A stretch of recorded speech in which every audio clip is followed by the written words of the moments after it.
ನಿಮ್ಗೆ ಗೊತ್ತಾ, ನಮ್ಮ ಭಾರತ ದೇಶದ ಧ್ವಜದ ಡಿಸೈನ್ ಸತತವಾಗಿ 6 ಬಾರಿ ಬದಲಾವಣೆಯಾಗಿದೆ. 1906ರಲ್ಲಿ ಈ ಧ್ವಜನ ಕಲ್ಕತ್ತಾದಲ್ಲಿ ಆರಿಸ್ತಾರೆ. ಈ ಧ್ವಜದಲ್ಲಿ ಏನು 8 ಬಿಳಿ ಕಮಲಗಳಿದಾವಲ್ಲ, ಇವೆಲ್ಲ 8 ರೀಜಿಯನ್ಸ್ ನ ಸಿಂಬಲೈಸ್ ಮಾಡ್ತಾ ಇದಾವೆ. ಸೂರ್ಯ ಮತ್ತು ಚಂದ್ರ ಹಿಂದೂ ಮತ್ತು ಮುಸ್ಲಿಂಗಳ ಕಮ್ಯುನಿಟಿನ ಸಿಂಬಲೈಸ್ ಮಾಡ್ತಾ ಇದೆ. 2 ಮತ್ತೆ 1 ವರ್ಷದ ನಂತರ 1907ರಲ್ಲಿ ಈ ಕಮಲಗಳನ್ನ ರಿಮೂವ್ ಮಾಡಿಬಿಟ್ಟು ಸ್ಟಾರ್ಸ್ ನ ಆಡ್ ಮಾಡ್ತಾರೆ. ನಂತರ ನಮ್ಮ ಬಾವುಟ ಈ ರೀತಿ ಬದಲಾಗುತ್ತೆ. 3 1917ರಲ್ಲಿ ಬ್ರಿಟಿಷರು ಒಂದು ಮಿಕ್ಸ್ ಬಾವುಟನ ಮಾಡ್ತಾರೆ. ಇದು ನಮ್ಮ ಇಂಡಿಯನ್ಸ್ ಗಳಿಗೆ ತುಂಬಾ ಇಷ್ಟ ಆಗೋದಿಲ್ಲ. 4 1921ರಲ್ಲಿ ಮತ್ತೊಂದು ಡಿಸೈನ್ ನ ಮಾಡ್ತಾರೆ. ಕೆಂಪು ಹಿಂದೂಗಳಿಗಾಗಿ, ಹಸಿರು ಮುಸ್ಲಿಂಗಳಿಗಾಗಿ, ಮತ್ತೆ ಬಿಳಿ ಅದರ್ ಕಮ್ಯುನಿಟಿಗಳಿಗಾಗಿ. ಆ ಡಿಸೈನ್ ಗಾಂಧೀಜಿ ಅವರಿಗೆ ತುಂಬಾ ಇಷ್ಟವಾಗುತ್ತೆ. ಆ ಬಾವುಟ ಸತತವಾಗಿ 10 ವರ್ಷಗಳ ಕಾಲ ಉಪಯೋಗ ಆಗುತ್ತೆ. 5 ಕೆಂಪು ಬಣ್ಣನ ತೆಗೆದುಬಿಟ್ಟು ಕೇಸರಿ ಬಣ್ಣನ ಆಡ್ ಮಾಡಿ ಮತ್ತೆ ಹೊಸ ಧ್ವಜದ ಡಿಸೈನ್ ನ ಮಾಡ್ತಾರೆ.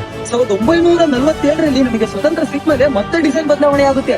ಮಧ್ಯದಲ್ಲಿ ಸತ್ಯ ಮತ್ತು ಧರ್ಮದ ಸಂಕೇತ ಅಶೋಕ ಚಕ್ರ ಬರುತ್ತೆ. ಈ 6 ಬಾವುಟಗಳಲ್ಲಿ ನಿಮಗೆ ಯಾವ ಡಿಸೈನ್ ತುಂಬಾ ಇಷ್ಟ ಆಯ್ತು ಅಂತ ಹೇಳಿ. ಮತ್ತೆ ಈ ಡಿಸೈನ್ ಮಾಡಿರೋರ ಹೆಸರು ನಿಮ್ಗೆ ಏನಾದ್ರು ಗೊತ್ತಿದ್ರೆ ಕಮೆಂಟ್ ಮಾಡಿ. ಮತ್ತೆ ಇಂತಹ ವಿಷಯಗಳಿಗಾಗಿ ನನ್ನ ಫಾಲೋ ಮಾಡ್ಕೊಳ್ಳಿ. ಹೇಳಿ ಜೈ.